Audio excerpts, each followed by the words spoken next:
Swayam Prabha. Digital India. Educated India.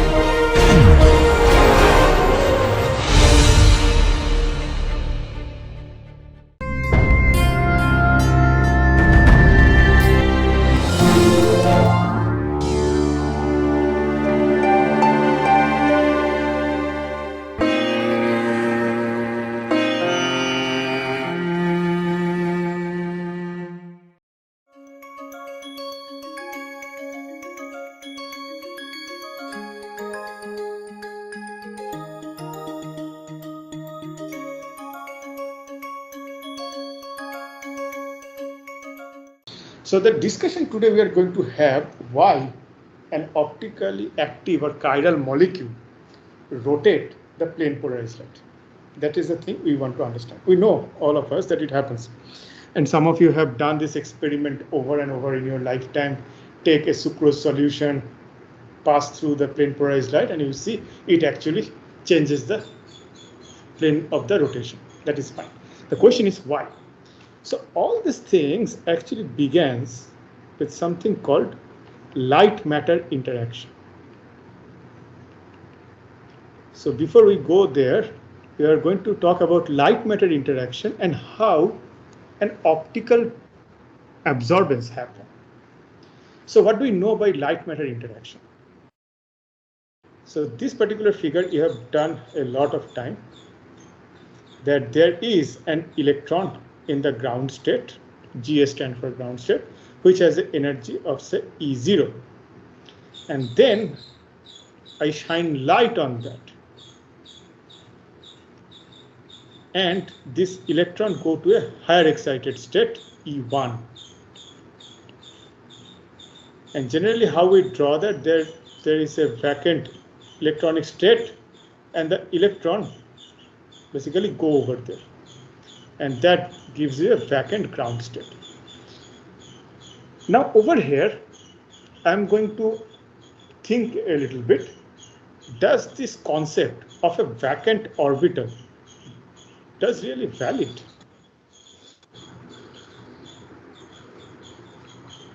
So what do I mean by vacant orbital? So if I ask any one of you that what is the definition of an orbital?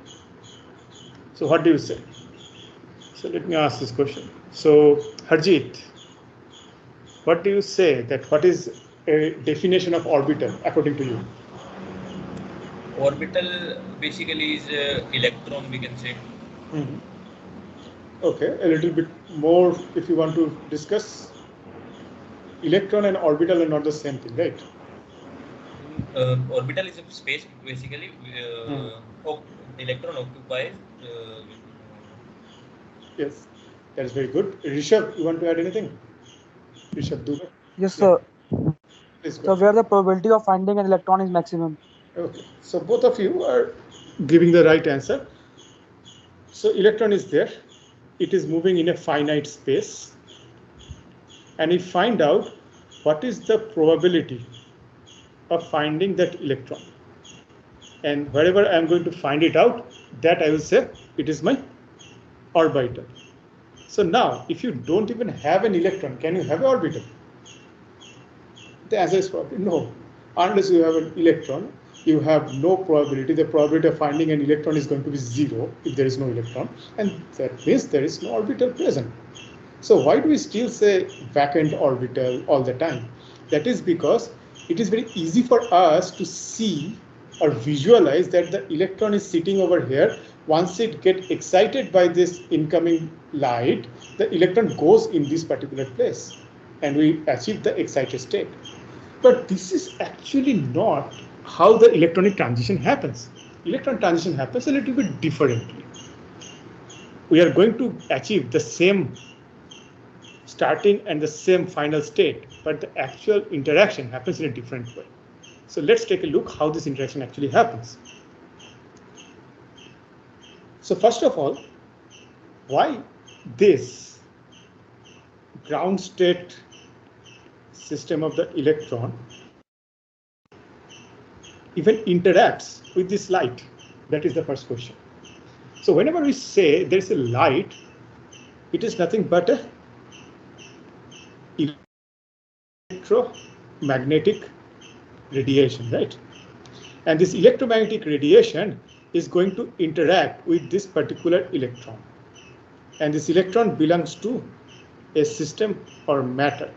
And this electromagnetic radiation, in general, I am telling light, but it can be any kind of electromagnetic radiation, starting from radio wave to gamma wave. All this electronic transition or any particular transition is actually follow the same basic theory. So that is what we're going to understand. And because there is going to be an interaction between this electromagnetic radiation or light with this electron or matter, that is why we say it is a light-matter interaction. Okay. Now the question is, why this electromagnetic radiation interacts with the electron?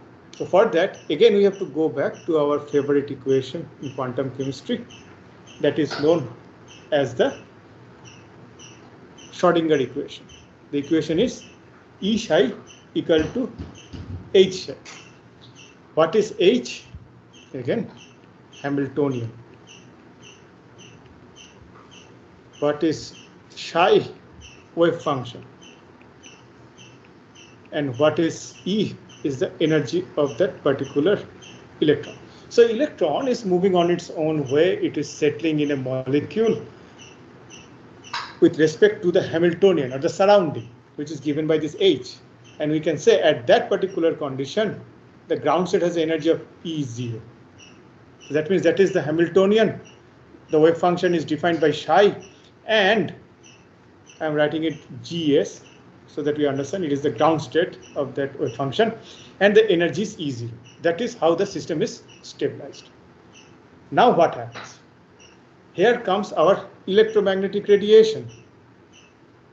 And this electromagnetic radiation is going to have an electrical field.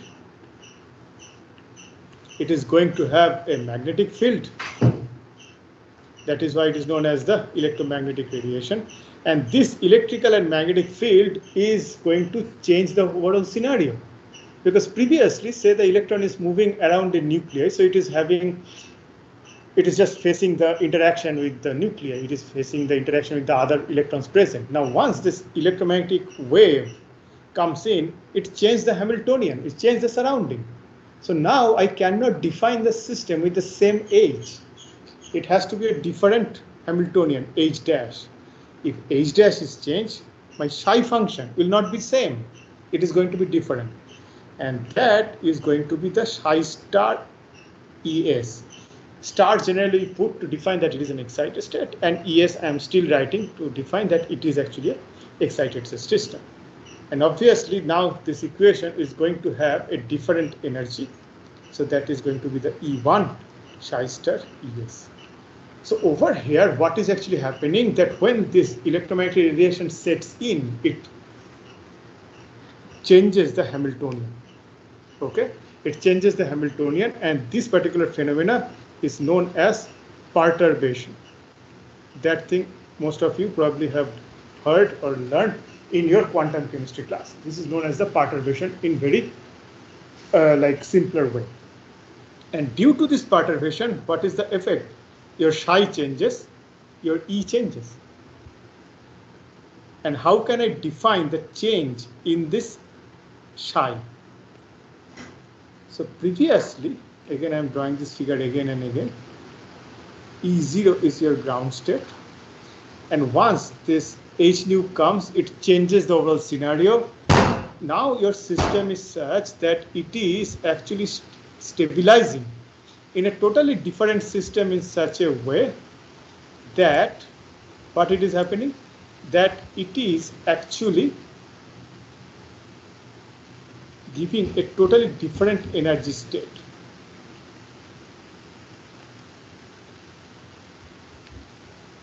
And what is this particular change physically means? Physically it means that previously you have an electronic environment, that is how the electron distribution was. That means that is how the probability was to finding that orbital. So that is psi gs. Once it's interact with this H nu, the electronic distribution changes. And that is a totally different electronic distribution. Yes, and over there what is happening, the electron distribution actually changes, and that is why I go to a different state. So over here the same state, the same electron after interacting with the electromagnetic wave changes its orientation in the three-dimensional system, and that is why the probability changes. That is why we say it is actually going to have a totally different orbital. And what actually is happening there, it is a change in the overall electronic distribution. The electron is not moving to a vacant orbital. What is happening? The electron is redistributing itself such a way that it is attaining a totally new system. And that is what is happening during an optical absorbance.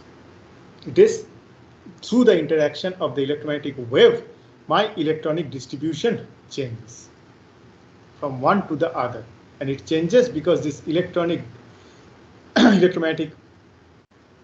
interaction is giving a perturbation in the Hamiltonian.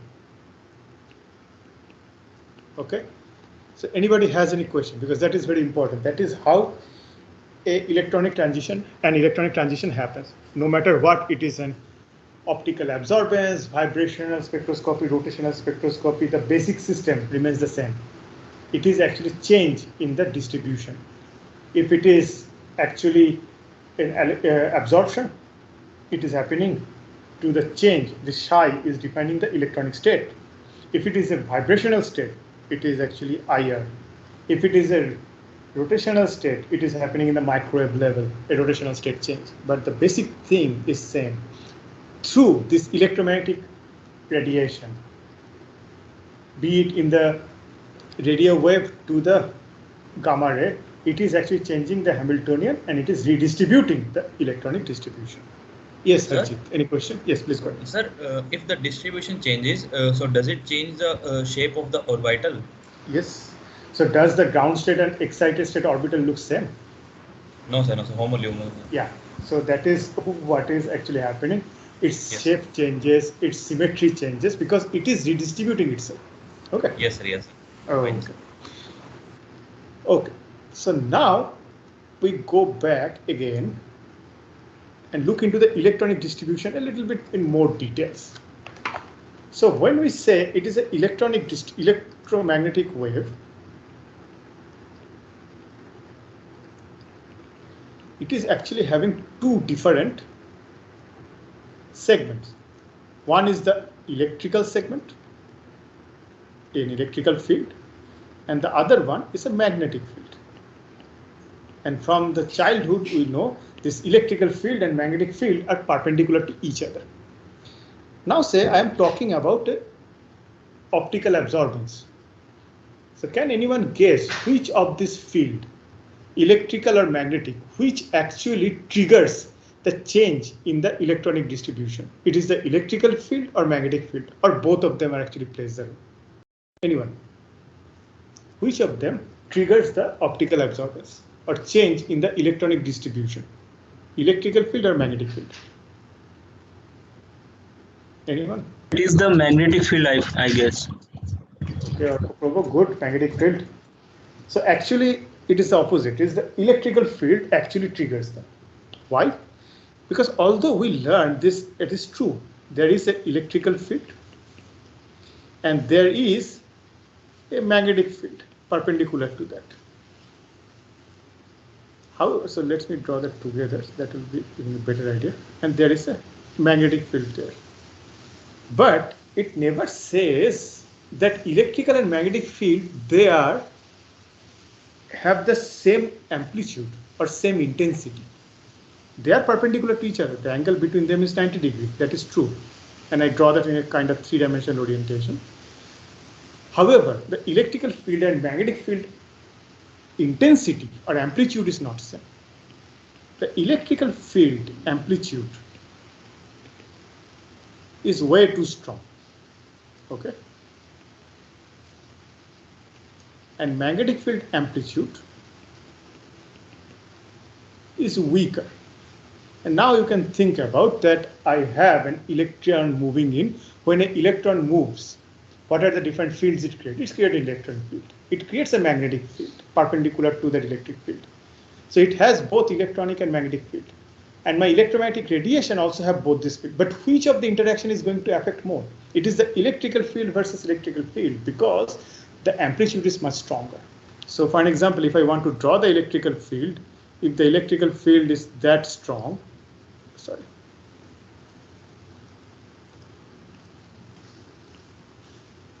Say it is the electrical field. And say I'm drawing the magnetic field, it is going to be very weaker. So that is what is going to affect the overall interaction because you are going to change through some perturbation. The perturbation will be much more stronger when you change it through the electrical field. Yes, Lokesh. Sir any electric field charge की वजह से create होता है, मतलब charge होगा तो electric field create होगा। Electromagnetic wave में कोई चार्ज पार्टिकल नहीं है तो फिर उसमें इलेक्ट्रिकल फील्ड और मैग्नेटिक फील्ड कैसे? Very good question. You're asking, yes, that is, yes. So that is one of the most ultimate questions we have. Where does this electrical field from electromagnetic radiation or light is bringing the electrical charge? So probably it is better to answer with the respect of the photons. All of you know the term photon, right? So these photons are such quantum mechanical, I shouldn't say particle, but quantum mechanical system that it actually moves around with an electrical and magnetic field. Now, if you want to find out what is the actual cause of this electrical and magnetic field, it is better to understand through the respect of electron. So it's a very good question. Yes. So let me take a short route on the different way and try to answer where this electrical field and magnetic field comes from. Sir, so, it means that photon is already a charged particle? It is not charged, it has an electrical field. You don't always need to be charged for creating electrical field. Okay. You can have an electrical field, but it doesn't always mean that you have to have a charge system. But the question is where this electrical field coming from? Now say I have an electron, and if I ask any one of you, what is the charge of an electron? And each of you will say there is -1 unit of negative charge. And obviously that you can explain that with respect to ESU or EMU unit that you can do, and that will come with a particular number. I'm not worried too much about the actual value. My main concern is what is the charge. We say the charge is a negative -1 unit of charge. And if I say, does this electron also has any spin? And what will be the answer? Location. Does electron has any spin? Yes, sir. What is the spin of an electron? Plus half, minus half, sir. It is half. Plus half or minus half we can define when I actually put a magnetic field around it, and with respect to that, if it orients towards or against it, with respect to that, I can say it is a plus half or minus half directionality wise. But in reality, if it's just a spin, it has a half spin. Now the question is, where does this -1 charge or spin half comes for the electron? And that is a question. It actually take the sleep of many scientists, especially in the early 1900s, because around 1896, we find out, we should say we discovered electron, that there is something called electron, and by J.J. Thomson, and he found out that it has a particular charge, and he defined it as -1 charge. Later on, when other physicists comes on around that time, they found proton, they found neutron, and they always found out that each of them has a particular charge, has a particular spin. Now the question is, what is the origin of this electronic spin, electronic charge, or the neutron or the proton? What it is actually coming from? So where all of these are actually coming from? So then people actually have different theories for that. This is happening for that reason or those reasons. And later on, people figure it out that whenever we actually studied still class 12 or even early bachelors, that we said that electron, proton, neutron, that is the latest or the smallest thing you can find in an atom. So those are the subatomic particles. You cannot break down them further. But later on, people find out, no, it is not probably true. You can break them further down.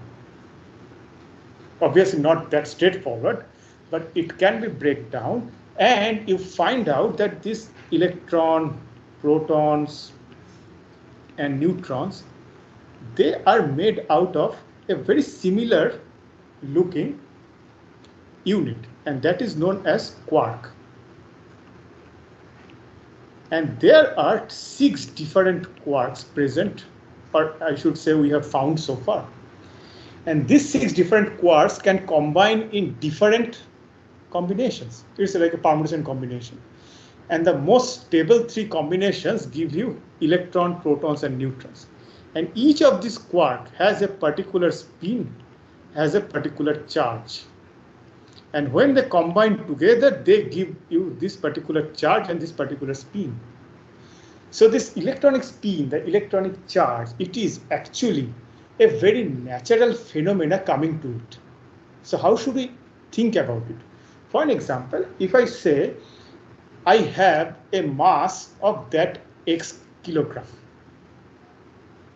So if you say why I have this particular mass, you say because I have this particular different system in my body, blood, then bones, other cellular system, and all those things combined together, I have this mass.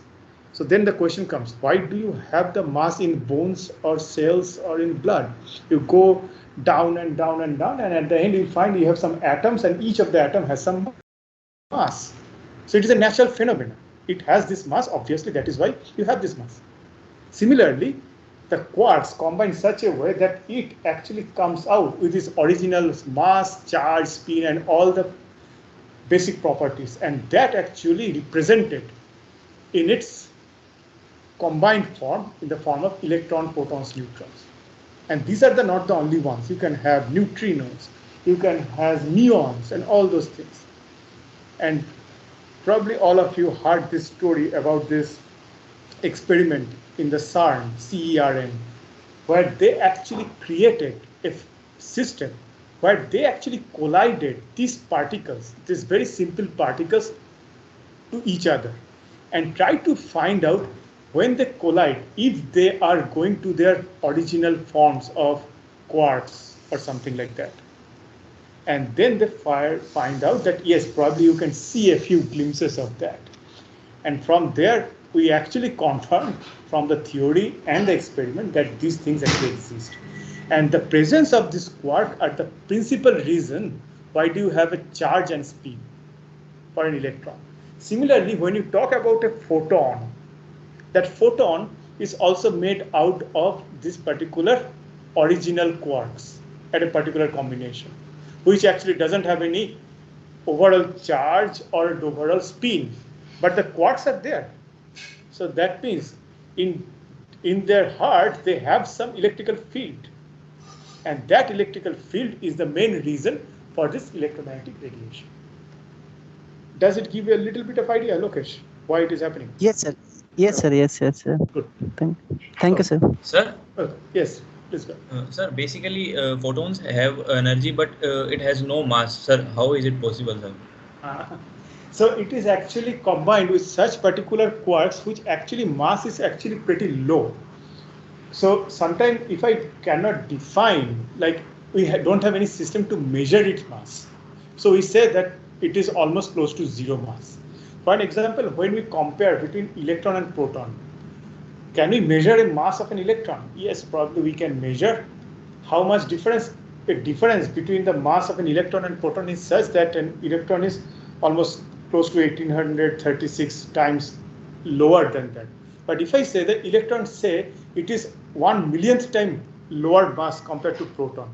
So compared to proton, what it would look like, that it is almost a massless quantity. So mass is such that it doesn't really affect any phenomena combined to mass. Okay, so that means this system doesn't have what kind of parameter I should say. For example,